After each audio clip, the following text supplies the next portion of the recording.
SSM's Wednesday Global Africa program brings to you our news stories, exclusive reporting, and SSM perspectives on the day's top news.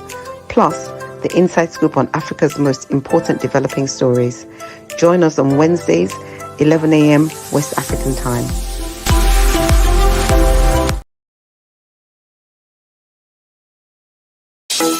In a world where news flies around every minute, you need the ability to relate and connect with what matters and stay up to date. Schengen Story Media News Echoes program is Africans in diaspora and at home's leading English news network, one of the most trusted, respected sources for news updates on current affairs as they affect global Africa.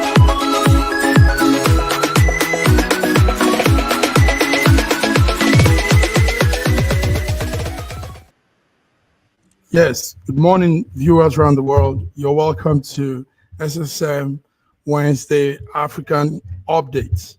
You are welcome. My name is Godwin Iweajunwa, and I'm here with my colleagues, my coordinators from Lagos, Nigeria is Olayinka Raji. Raji, good morning. Welcome to Wednesday African Update. Good morning, Mark. Good morning, viewers around the world. Welcome. You are all welcome to today's awesome program. Yeah. Global Africa. Yes. Oh, can you hear me? Yeah. I can hear you clearly, hear me, yes. Raji? Can you hear my voice? I can hear you clearly. Good. Please, we need your good. We need the network to be stable. So you're welcome, Raji. Raji, how is it in Nigeria this morning in Lagos? How is it? Well, the weather is cool. There's no trouble from the people. Just that there seems to be some trouble coming from the government. I read recently that the government has started has clamped down on about $37 million in cryptocurrency belonging to suspected people who might have supported or might have pushed the protest. I don't know why the government is now getting into persecution mode. Okay, you're going to tell us more, Raji. This is a new one. I think this is coming this morning. Very good. Our viewers, you are tuned into our Global Africa Update. Yes, this is where we give exclusive reporting of issues plus inside scoop on important issues. Raji, let's begin with let's do some follow-up to the news we did on Monday. On Monday we talked about there's something they said about the diasporas, Nigerian diaspora supporting the protests also, like you are saying. And yes, the immigration officer, the boss in the immigration agency said there are some diasporas sponsoring the protests and that they have them on their watch list. So what we did is reach out to some of the diaspora organizations in Europe and United States and told them to come up with a rejoinder, something to refute that claim, because it is not true. Diaspora has nothing to do with that protest. From our research, you can't incite a hungry man to protest. It is hunger and starvation that incites a hungry man to protest, not people. A hungry man doesn't need anybody to tell him you have to talk. It's a spontaneous thing that comes out of you. You just say, you begin to shout, I'm hungry. So saying that the diaspora is behind that is very ridiculous. So we've reached out to some of those agencies in the diaspora, telling them to don't sit there and let them cow you to a corner. Make a rejoinder, say something, or else these people will think it is a diaspora that is sponsoring that protest. So that is one of the follow-up. The other follow-up is also on the eye-opening statement by our former president, Olusegun Obasanjo, when he said the senators are earning salary from their own. Yes, he said they are just doing it unconstitutionally. So what we found out truly is senators are earning salaries, big money is being paid to, they are taking away as monthly package, 1 million naira per month, like we found out. This is excluding the allowances they also earn, allowances on vehicle, allowances on maintenance, allowances on personal assistance, allowances on domestic staff, entertainment, newspaper. Do you imagine to read newspaper? There's an allowance for that every month to read newspaper. The senators get allowance for that. Allowances on their homes and something they called constituency allowance. So at the end of the month, they are probably going home with 4 to 5 million naira, excluding the 1 million naira that is their monthly take home. So, Raji, this is what we find out. What will you say about that before we move on? First, I want to go on the protest. You know, Okay. I had mentioned before that the protest was preventable. Mm-hmm. And that the government is not going to prevent it because it's going to use it as an excuse to oppress the people. And Okay. it is panning out as I predicted. Okay. I could easily read the mind of the government. You see, rather than prevent it. So what they did now was to try and see, okay, who are the organizers, who are the supporters, and anybody who more or less showed a positive aspect to that protest becomes a wanted person on the Scapegoat. list of the government. Yes. Yes. And it is very, very petty. It shows Very. how immature this government is. It is very, very petty. The government we have in place is not ready for governance. It's ready for oppression. It's not ready for governance. So it will always stimulate some controversy, some distraction that will keep will keep the people constantly agitated against each other. And then before they know what is happening, some things are happening that they become astounded to the extent that they can't even respond or react anymore. We are in that state now. This government is not interested in governance. It's interested in wasting our resources. It's interested in profligate expenditure. It's interested in anti-people policies that will further impoverish the people. And it is not right. It is not fair.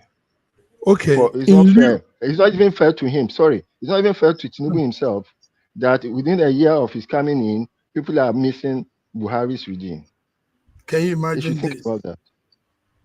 Okay, in lieu to what you're saying, we got some the hashtag end bad governance. We have some updates on that, and we found out that number one thing we found out is the Abuja protesters have been restrained from having public protests. So they've been confined to. They say if they are going to protest, it has to be in the stadium.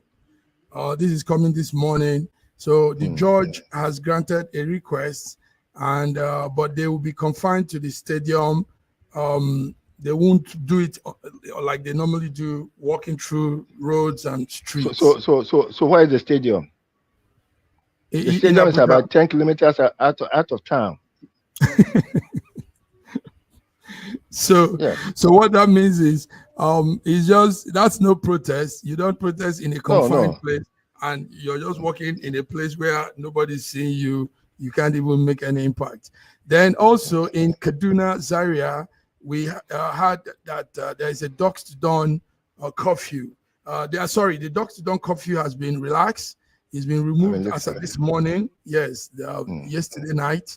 So people can move around, but still they are being watched if they go into any protests. Also, in Abuja again, those people, remember the guys that were raising the Russian flag, those young people, yes. So this morning we heard they've been taken to Abuja, those sponsoring it. They've been taken to Abuja to face the law 6 of the suspects were apprehended for alleged involvement in destruction and looting of goods and things in Kanu. So they've all been taken to Abuja to face the court, and we'll get to know who was behind that whole thing. It was really very interesting. Also, on the bad governance update, we have a story from also from Yobe in Potiskum, Yobe State, is saying the dusk to dawn curfew. That's Yobe State. So these are some of the things we have on that end bad governance protest. Some update that is coming. So what do you say? You said the constraining them to the stadium doesn't make any sense in Abuja. Doesn't make any sense. No. When the APC were protesting against Tinubu, against Jonathan's government, were they restrained? Did they even get? They were lawless in their protest, and Jonathan, being a gentleman, allowed it. They were lawless in their protest. Jonathan, being a gentleman, allowed it. Okay. Jonathan was a gentleman. Yes. Yes. So now we'll come back to what you were saying and the monthly salary thing of the senators. What do you think? Are these people not going home with too much money and doing nothing, doing little? I mean, how do you go home with almost 5 million naira a month and the constituent you probably represent doesn't have electricity, people are out of school, nothing, no food, no anything for anybody. And the man is going home with this amount of money every morning, every month. See, what you have to realize is that even in the electoral process, the candidate took it as an investment, so that when they get into government, they have to recover their investment. Those who lost elections lost their investment. Those who won now need return on their investment, and that's exactly what they are doing. They are trading with this country. You're trading. You're using us to trade. Okay. Yes. Also, we're hearing that the refinery production in Port Harcourt that was supposed to kick off this month, last month, have been postponed. They've postponed it again, and later the NNPC will complain, will say it is Dangote's fault, Meanwhile, machineries at their own disposal are not being utilized. So what's the essence? What will you say about that? So now you can see that, you see, the government, or maybe let me take it to NNPC. The NNPC, being very, very childish, is taking the country taking the people of the country for fools. We have heard so many times when they have promised us that, oh, the refinery will come on stream by this month, and then they'll postpone it. It started as far back as 2023. Now we are almost at the tail end of 2024, and we are still getting postponements. They had better not tell us when it is coming on stream, so that we will not even raise our hopes about anything. So we will not even raise our hopes. It is very, very unfair. And then who is the Minister of Petroleum? It is the Mr. President. So it seems as if even his government is such a bunch of rabbles that you don't even know whether there's any coordination in governance. Which showed in our preparation for Olympics. Okay, while we're talking, our Diva coordinator in Lagos, he has joined us. BD Nana, you're welcome to SSM Wednesday African Update. BD. Good morning. Thanks for having me here today. Yeah, thanks. Good morning. Thanks for having me here today. Good morning. You're welcome. Good morning. Good morning. BD. Yeah, good morning. Okay, I'll still follow up on. Thanks for having me here. Yeah, yes, we had you. You're welcome, BD. So, still a follow-up story. We like to do follow-ups to previous discussion. We had something, Raji and BD. Our lady, the contestant for Miss SA, the one that pulled out. We had she has really gotten to not too good state. There are reports that she even attempted suicide.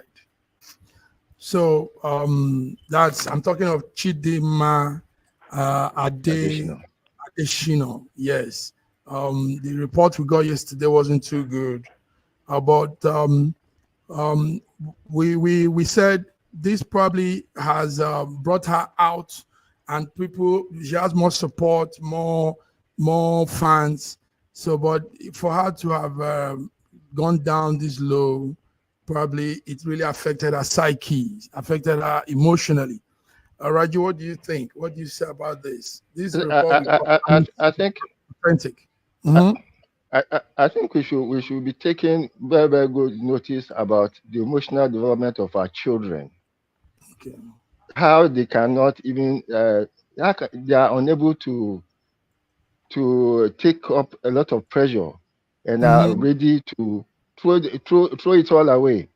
I think it is rather dramatic of her to be attempting suicide. She's had so much support from Nigerians and people in South Africa. He has been extended an invitation to come and contest in the beauty pageant in Nigeria. So I don't see why it should be going that low. Not the support. Yes. She got the support. BD, did you hear the news? It's verified news. Yes. They said she relegated to that level of emotional trauma. Tell us, what did you know? BD, I think our frame is frozen. Our audio. Okay. So anyway, yes, you said it well, Raji. She has been given an open arm to participate. Yes, represent Nigeria, but anyhow, Raji, whatever we may say, it will really take a drain on her, because this is where she has grown. This is where she knows. These are people she thought are her people, and all of a sudden, the peers she grew up with, the people she grew up with became the enemy. So for her age, that could be very, very devastating. Very, very. Yes, it could affect. Maybe me and you can match up that encounter, but somebody like her, she's too small. So realizing this, all of a sudden, she's 23, I think. Yes. So realizing that the people she thought were her people don't like her, don't want her, that could really devastate a person. BD, are you back? Can you hear us? Yeah, I can hear you very well. Good. Okay, we can hear you too. Yeah, we can hear you too. So can I go ahead. Yes. Yeah, I actually have following the news. What happened in South Africa? Yeah, we learned that Chidima tried to commit suicide. The problem is that it's not just unseating her from the beauty pageant was the issue. We noticed that people were bullying her as a person. The South Africans were bullying her. They were going direct to her page, trying to bully her. Raji was actually correct there. The way we train our children, the way we groom our children these days, we don't grow them with this inner toughness to withstand challenges. And that's why should she even attend that? No, not to think that even a Silverbird in Nigeria have even offered her to come and contest in their platform. Do you understand? Now, she's not going to go through the processing, the buying from, and they just say, come and contest in our platform. I think people have been giving her the necessary support she needs. Taking that route is really a bad one, and it goes a lot to show how her upbringing was. You know, when you have children, when you bring up children, you let them understand that everything they want, they will get. That's what you see. But thank God she didn't do it. But another thing, it says a lot about us as Africans. You know, we keep talking, we want freedom, we want this, we want this. We can't actually get any freedom when inner us we have not actually paid attention to freeing ourselves from inside. The, if you see what is happening in South Africans, maybe probably they should start behaving like Moroccans who don't, you know, believe that they are Africans. South Africans, in everything, in every way, they always prefer white to Africans, to blacks. It has been their way. It has been their things. I'm telling you, I think South Africans need, they need a very serious reorientation as Africans. If they actually truly wants to be Africans, they have a very big problem. Yes, we observed the list of past winners of their Miss Essay contest, beauty contest, and we found out that a black colored person have never won it. It has always been the white colored contestants. So really, somehow, the apartheid has really damaged their self-esteem. Their psychology, right? Yes. What do you say? The apartheid has eroded their self-dignity, and that Seriously, very few South Africans can look a white man in the eye. It's like what has happened to the Hausa in Nigeria. They are afraid of the Fulani, regardless of what they see. And then what is the number of Fulani people across the north, where there's a Fulani man? The Hausa man will never be governor. Even in the mosques.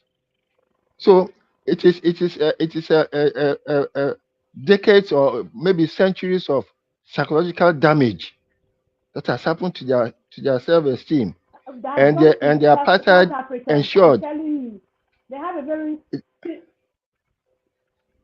serious mental and psychological damage on them.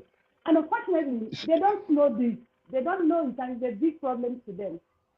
It is opaque to them. It is opaque to them. They always get threatened by other Africans. And the whites ensure that any black man who had confidence in himself was destroyed. Like they did to Chris Hani, that they did to Steve Biko, that they did to Watasi Bukwe, and all the other persons who were stronger than Mandela in their psychology. Mandela was easily the weakest among them, so they could negotiate with him.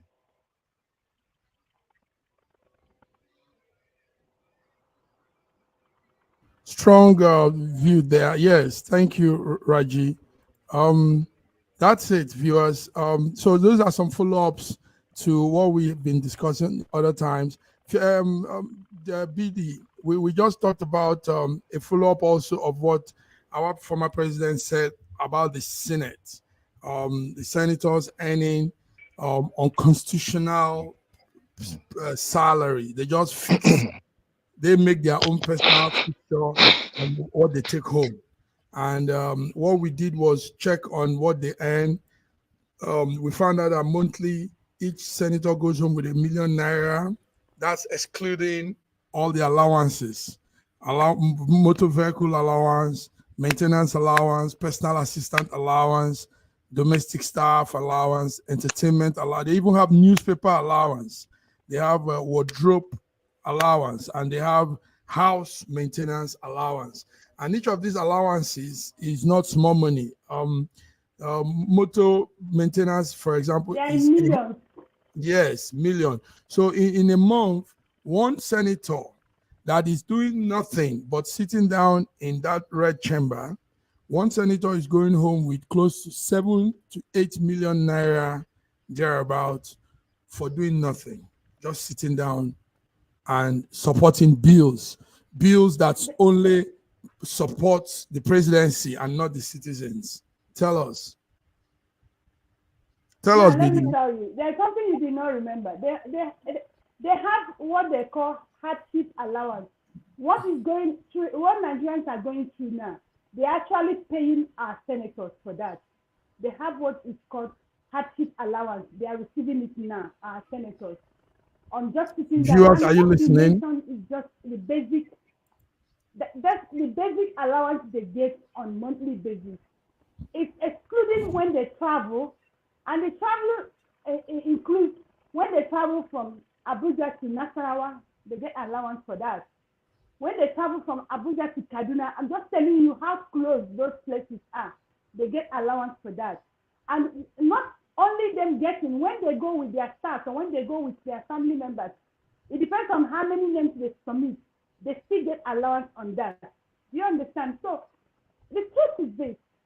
The people who have in power now goes down to what former president of Nigeria, Olusegun Obasanjo, said just a few days ago, that a lot of people in the hands of affairs in Nigeria today supposed to be in prison, and that is true. And that keeps bringing me to what I keep saying. You know, we Nigerians will pride ourselves to be intelligent. We can be intelligent and we have riffraff, hooligans ruling us in this country. Each time I keep wondering, what kind of intelligence is that? I'm telling you, we're just smart. Yes, we're just smart. And what has made us smart is the hardship we've gone through has made us become so hard and so tough that we will find a way to come out in every situation we find ourselves. We are not intelligent, because if we are intelligent, the kind of people that are ruling Nigerians will not be ruling Nigerians. And average Nigerians will not be going to bed on empty stomachs. And senators who are sitting there doing nothing, some of those senators, they will sit there from 1 year to 4 years. They will never propose any bill that is human friendly. And look at what they get on monthly basis. Now calculate it on annual basis. And that is not alone. After these people have left office, they are still receiving some allowances. And you tell me we're intelligent? No. We are far from being intelligent. We are just surviving. You know, that instinct of survivor that every Nigerian brings out in difficult situations is what we have. We are not intelligent. Strong words from BD. Viewers, we are talking Wednesday African update, and this time it's a satellite on the senators, the senatorial angle of Nigerian leadership, earning humongous salary for doing nothing. Anyway, it's important we say this. BD and Raji, we have come to a time when Nigerians should be more than ever before begin to fix their eyes on governance.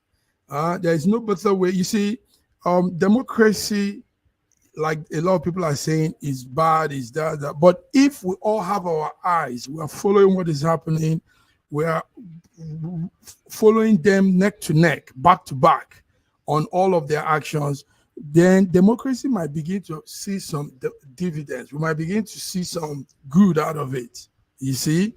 So, but when the citizens also don't care, everybody takes their eyes away, people feel, well, it doesn't concern me, it's their life, it's their thing, then that's how democracy will be plunged into a no-achieving form of governance. Raji, what do you think? Yes, I agree with you. Plus the fact that, you see, the National Assembly doesn't sit every day. Normally, what they should be paid will be sitting allowances. Okay. In the United States, whose governance we covered, we copied. A senator comes to Washington and finds his own accommodation. A lot of them, sometimes the Senate president may be sleeping in his office. Meanwhile, they don't have what our senators call hardship allowance. Our senators are living like kings, and they are still demanding hardship allowance from us. They came from their shabby locations, in whatever state they came from, to be living in palaces in Abuja and living big. And then they're asking for hardship allowance. You know, I think the whole thing started actually with Obasanjo when he was trying to pacify them so that they will not impeach him, and then when he was trying to bribe them so that they will give him a third term. You know, and so when Obasanjo says that a lot of them should be in prison, he should count himself as one of them, because he's essentially one of the culprits to the situation that we face now. Situations that we face now. Yes, having said that, there should be a body that should determine the salaries and emoluments of the National Assembly members, not themselves. Not themselves. That's it. No. Not themselves. Okay. Thank you, Raji. Thank you. Yeah. So, our viewers will be back. Our viewers, you're tuned in to Wednesday Global Africa update. And Raji, PD, and myself were giving the update. We'll be back.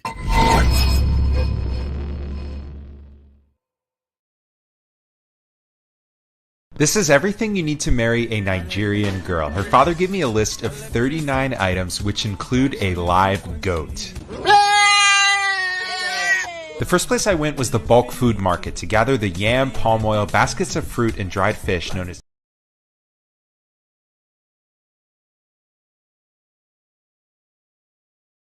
This is everything you need to marry a Nigerian girl. Her father gave me a list of 39 items, which include a live goat.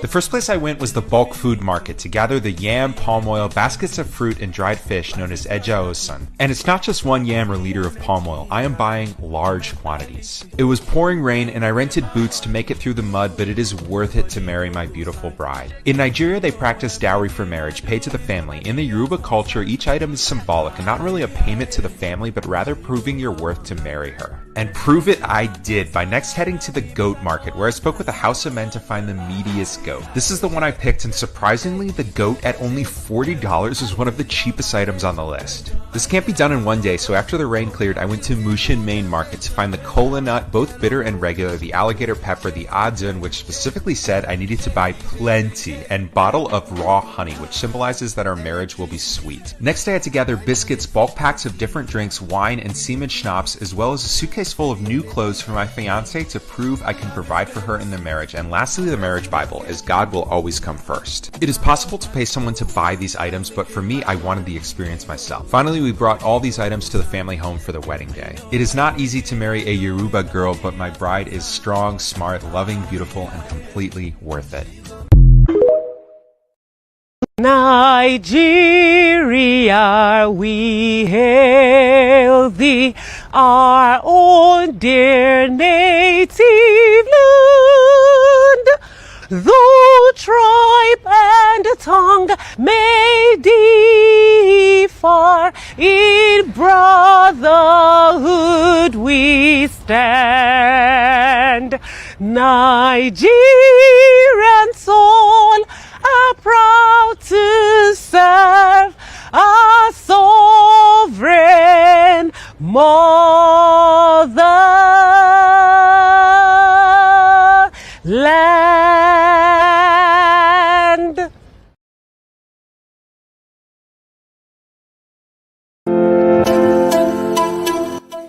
SSM's Wednesday Global Africa program brings to you our news stories, exclusive reporting, and SSM perspectives on the day's top news. Plus, the inside scoop on Africa's most important developing stories. Join us on Wednesdays, 11 a.m. West African time.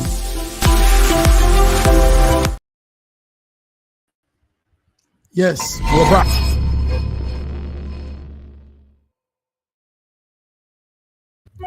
Raji, we're back. We're back to all the updates.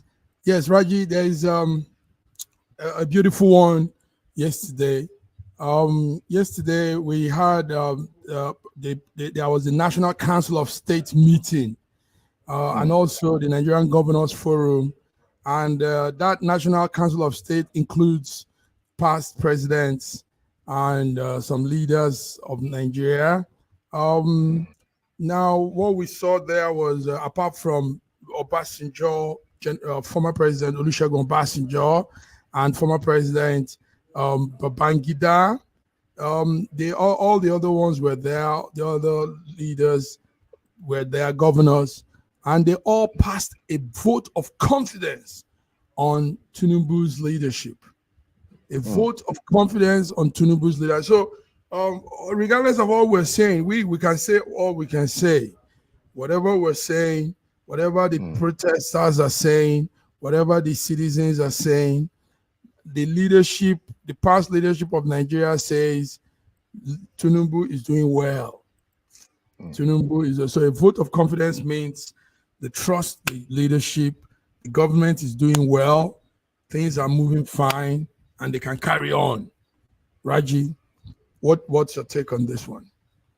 I didn't expect them to say anything else because they are elders.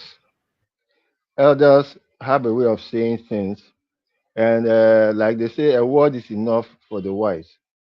The president himself knows that things are not doing well. So if apart from, we don't know whatever was discussed in-house, but we will know that that is the public statement they will make, that they give him a form. Otherwise, are they going to remove him? They can't remove him. And there's nothing else they can do other than to say they give him a vote of confidence, hoping that the Omoluabi in him will listen to them and will be able to do the things right. But I don't think Tinubu is going to change his ways, because the Omoluabi in him will do things right. Yeah, if there's any Omoluabi in him, yes. If there's anyone. Okay, now let's look at these two major figures that were absent. General Ibrahim Babangida was absent in that meeting. Former President Olusegun Obasanjo was absent. Now, if you just said the elders have a way of doing their things, now these are elders too, but they probably don't want to hide their feeling. They don't want to deceive anybody with false impression, and meanwhile they're saying something else. So they didn't attend, they didn't come there, they weren't there, they didn't want to be part to any vote of confidence, and that sends a message. That sends a strong message to Nigerians. These two elders, these two past presidents are also the two major figures in our past leadership. So them not being there says a lot. Raji, can you hear me? Are you there, Raji? Yeah, I can hear you now, yes. Okay. So I was talking I can hear you, yes. Two notable figures that were not there, that were absent. General Babangida and former President Olusegun Obasanjo. And I said, if you use the word, elders know how to go about things meticulously, but these are two elders, and they decided not to pretend. They didn't come. They don't want to be part of a vote of no confidence, a vote of confidence. So what will you say of their absence, Olusegun Obasanjo and Babangida? So it's not so much as they don't want to be part of a vote of confidence. First, with Babangida, I don't think Babangida is fit enough to travel much. As for Obasanjo, I'm sure, being an elder, there are certain elders that you cannot allow them to keep quiet. No. Raji, you're a tech man. The world has evolved. The world has moved on. The meetings are done hybrid, both virtually and physically now. So the presidency has the power to arrange a hybrid meeting and have. I agree. But so you will not be part, whether hybrid or whatever. The proceedings during the meeting will not be public, will not be made public. The public statement that their spokesman said after the meeting that okay, they have a vote of confidence in will still be the same way. You will not listen to the proceedings. So I'm talking to you about Obasanjo, who is more or less like a loose cannon, whom you cannot restrain. So that if he were of the Council of State meeting to give a public statement, it will be difficult for him to be part of the meeting and to agree with their vote of confidence. So that's why to show his king, he probably decided not to go. But I don't think it was a habit. Let me take it that what you're saying is a tangible excuse, but man, I wouldn't fall for that. I think they were both saying outrightly that they are not in support of the governance of that leadership of you can say that from their body movement, yeah. Mm-hmm. Because we've had whispers from both ends, and I mean Obasanjo before that yesterday was giving press statements and saying a lot of things about this governance. So yes, they both didn't want to be part of that. That's my own view. Anyway, viewers, go ahead. You may say so, yes. Mm-hmm. It's a matter of opinion. It's a matter of opinion. Unless you go to take it from Obasanjo himself's mouth. Okay, why didn't you go for the meeting? Okay, thank you very much. Let's move on. Also, before we go further, we just had the news that our president Tinubu is on his way to Equatorial Guinea. Equatorial Guinea this morning. Equatorial Guinea, viewers, it's one country in the center of Africa. Equatorial Guinea is very rich country. Also, there's a map of Equatorial Guinea there. You can see in the center of Africa, rich country. Rich. Now they have that president there. They have that president there, Obiango. Obiango has been president since 1979. So my question here now, Raji, is how do we relate? How does our president relate to the president that has been like a king? I mean, that man has been there all his life, and he doesn't look like he's even backing down. Probably death alone might take him out. So how do we have such a relationship? The presidency, through the publicity and media secretary, said that it was a special invitation from the president of Equatorial Guinea, Tedaro Obianga, and he said that there probably will be some the frames are frozen. Can you hear me? Yeah. Can you hear me now? Yeah, I can hear you now, yes. Okay. Yeah, so I can hear you. The question, right? Yes. Let's talk about going to Equatorial Guinea. How do you see such visits? You mentioned that the country is very rich. Now I was saying it on the background that a very rich country with very, very poor people. Very, very rich country, but very, very poor people. In fact, the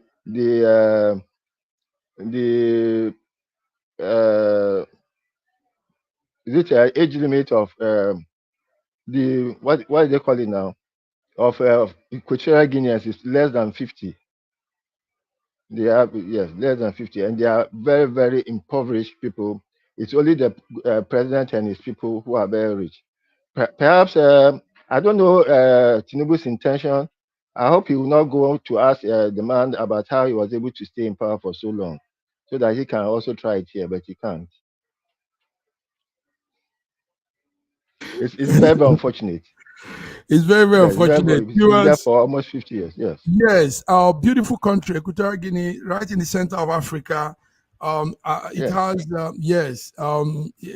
a population of about 1,040,000 people, and like you said, a lot of the people are living under very poor line. It's also a colony of the Spanish Guinea before it became independent on its own. And the president has been there since 1979. Crazy. Now, Equatorial Guinea has, like we said, very, very rich, a lot of natural resources the world sought after is right there at the center of that country. And the president, Nigerian president, will be with him. I think by now he's gone, and we probably don't know what they'll be discussing, what ties we could have, diplomatic relationship we could have. Anyway, that's it. Raji, any other thing to add to this? I hope they will discuss about getting crude from Equatorial Guinea, but I don't know. I don't think that they have any refineries, and I think that they have enough crude to at least to supplement whatever Dangote and other refineries in Nigeria may need. Okay, so let's come to other news now. One other news making headline is the NHS. The NHS in the UK says that 67% of his workforce are Nigerian doctors practicing in the UK. So if they leave, that means the NHS UK might just collapse. Raji. So, but what that means also is that a big chunk of our doctors are not in Nigeria. So what we have, this brain drain we talk about is really serious. These educated doctors, certified doctors are using their experience elsewhere, leaving 200 and something million people under very poor health condition, poor health assistance. Raji, this is coming from the Minister of Health, Ali Patey. The minister says, that's the minister there. He says 67% of Nigerian doctors are practicing in the UK with NHS. And if they leave, that will mean a big blow to the United Kingdom health sector. So there we go. 67%.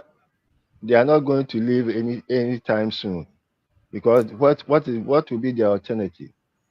What will be the alternative?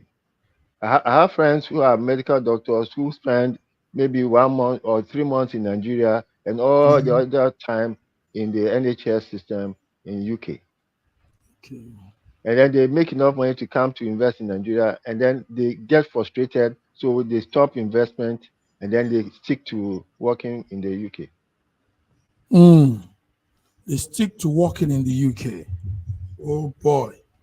Okay, that's it. So now we know what makes up that number of employment for the UK.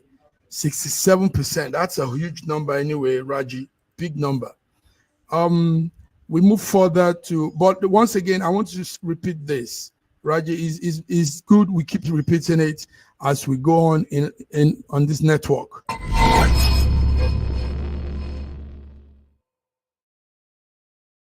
What I want to repeat, Raji, is the fact that Nigerians should really, really begin to fix their eyes on governance.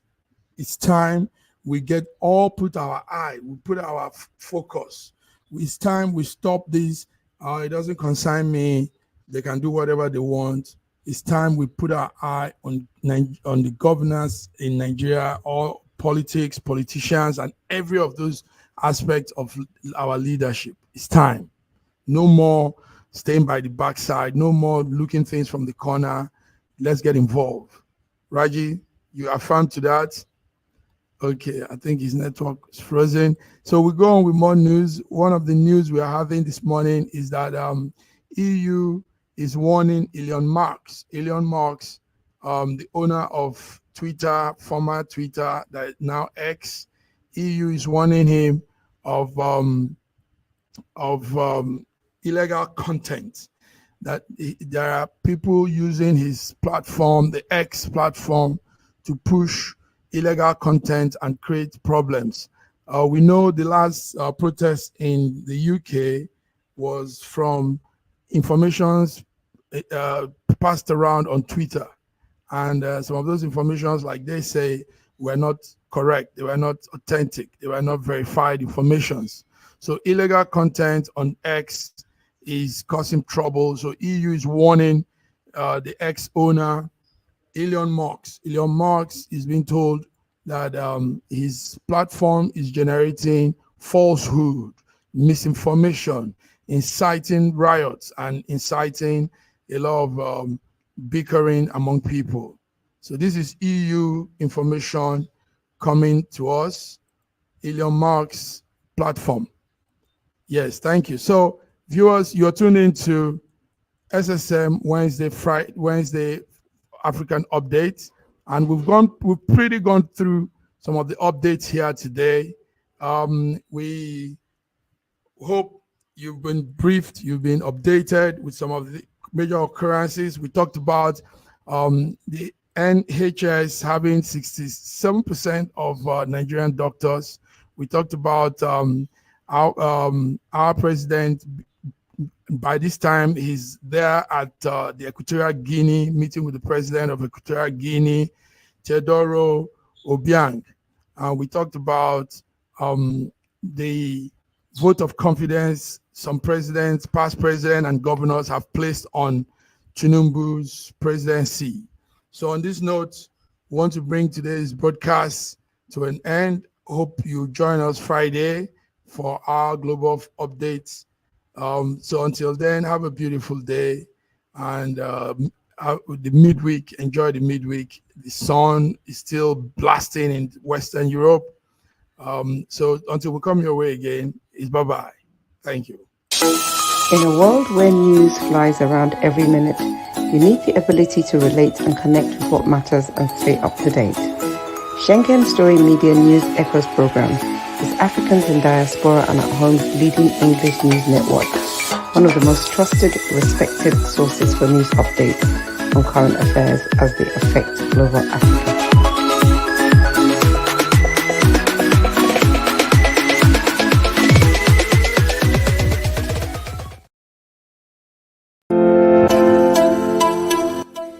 SSM's Wednesday Global Africa program brings to you our news stories, exclusive reporting, and SSM perspectives on the day's top news.